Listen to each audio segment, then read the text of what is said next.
Dog Mom Knits YouTube channel. This is episode 3 of my How to Knit a Dishcloth playlist and series. This video is entitled How to Read and Knit a Pattern.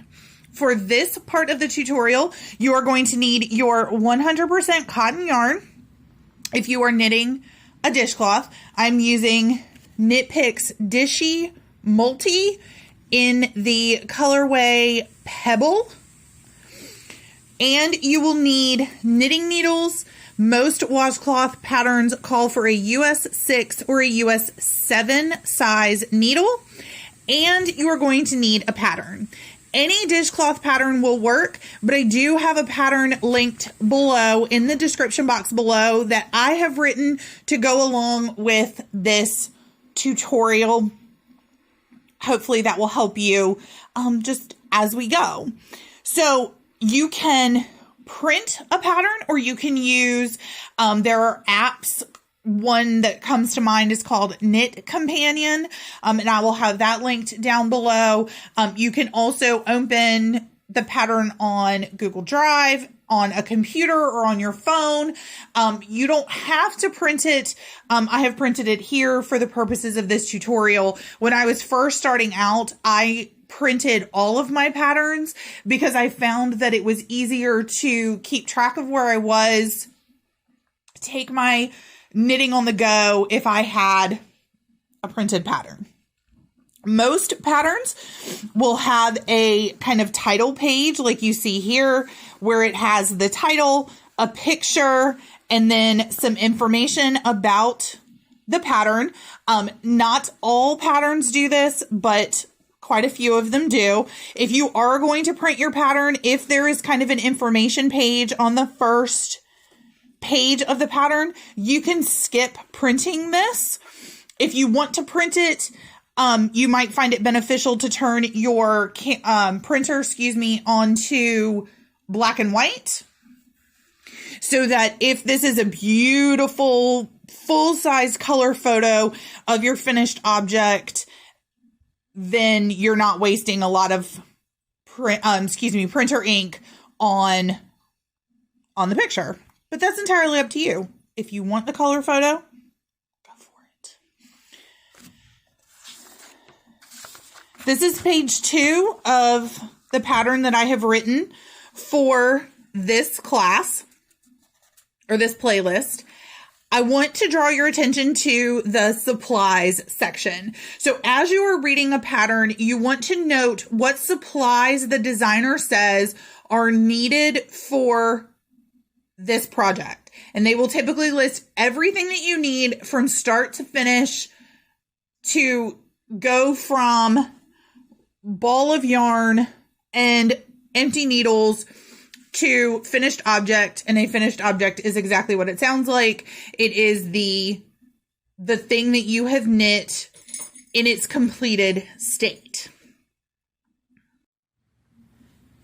So as you can see, for the pattern that I am using for my dishcloth, it says that I need 100% cotton yarn, 100 grams or 190 yards, which if I look at the ball band for my Knit Picks Dishy yarn, that's what I have, 190 yards, 100 grams. So I'm good to go there. I need a pair of US 7 knitting needles, which I have. Again, you can also knit washcloths on US 6. You could knit it on a US 8. Anywhere between 6 and 8 is good. You are going to need a tapestry needle to weave in your ends, which I have 2 of them right here in this little tube. I will have these linked down below, or something similar, whatever style works for you. You're also going to need a row counter, and there are a couple of ways that you can do this. I'm pretty sure I bought this one at Michael's or Joann's. It hooks to my needles, or, whoops, sorry about that, or to my project itself, and it's just a dial counter, so I just twist the white ends and it counts up. You can also use a pen and a piece of paper and just use tally marks every time you finish a row. So if you don't want to go and grab a fancy, this isn't super fancy, but if you don't want to grab a specific row counter, you can just grab a pen and some paper. So that's the first thing you're going to want to do is check your supplies that are listed in the pattern and make sure that you have everything that the designer says that you need. The next thing you're going to want to read is your stitch glossary.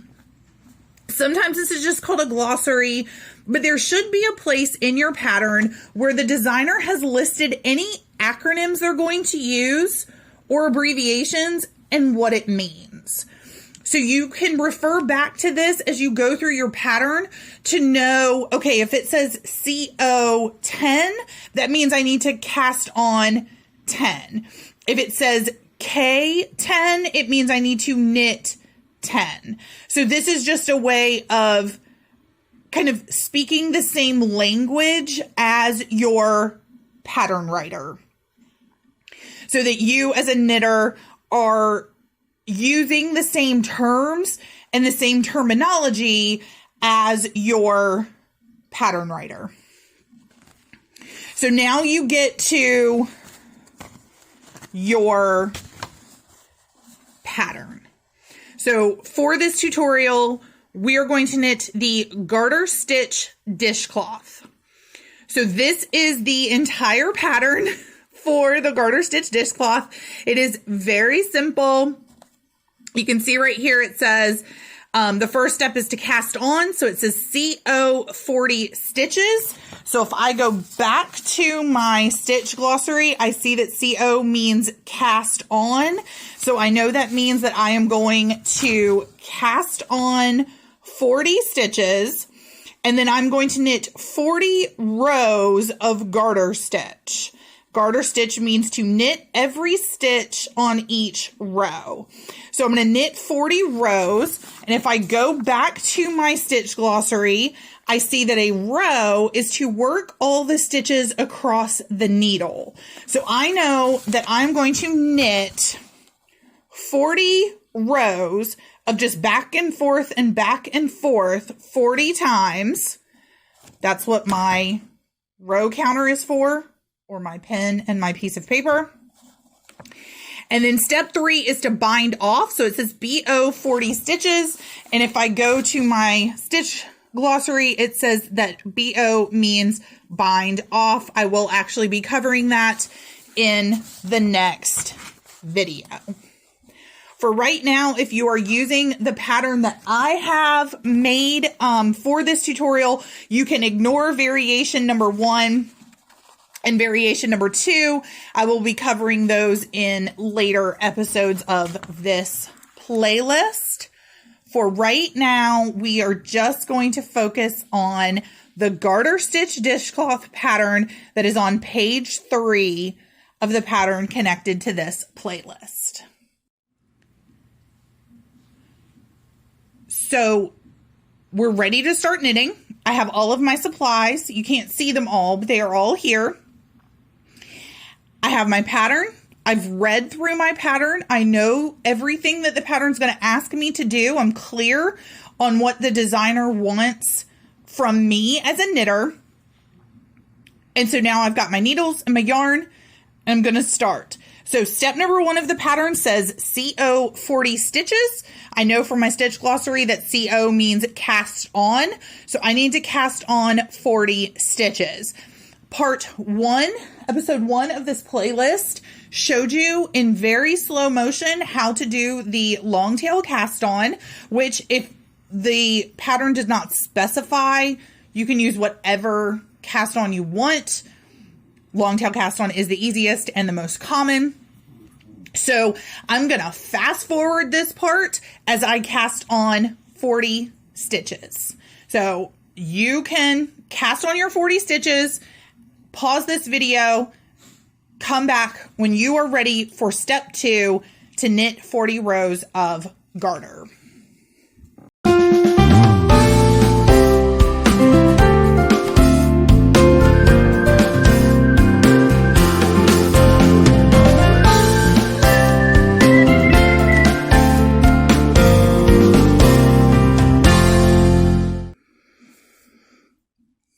Okay, so I have cast on my 40 stitches.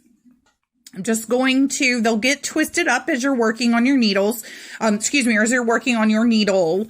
I just fix them, just kind of tilt it so that the bumps are at the bottom and the loops are at the top.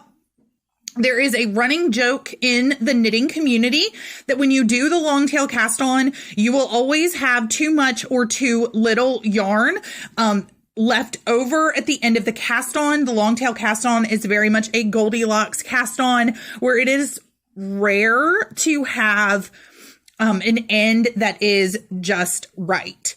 That's okay. If you got to maybe 30 stitches and you had run out of your end, you're going to need to take your stitches off the needle, rewind them onto the ball of yarn, pull off a little bit more than you did the first time, and then cast on again. If you ended up with a lot of extra, you can pull it off, pull the stitches off the needle, cast on again, and try to have less of an end. You can also trim this. I tend to just leave it. It doesn't bother me if my end is hanging, if a longer end is hanging off the needle. This isn't a big deal. Now, when we finish knitting, we are going to do something with this end, but for right now, it's just going to hang out over here and wait for us to finish. So that is step 1 of the pattern. Cast on 40 stitches. So check, we have done that. Life is good. So now we're going to move on to step 2 of the pattern, which is knit 40 rows of garter stitch. And it says there's a note, garter stitch means to knit every stitch on each row. So episode 2 of the playlist was how to make the knit stitch. So rewatch that if you need a reminder. But all we're going to do is knit all 40 of these stitches, turn the needle, knit the 40 stitches, turn the needle, knit the 40 stitches, turn the needle, knit the 40 stitches, turn the needle. We're going to do that 40 times. So have your row counter or a pen ready so that you can just keep track of your 40. And in the next episode, I will show you how to complete step 3 of the pattern, which is binding off. It's how you finish a knitted project and what we do with these ends at the end of our project.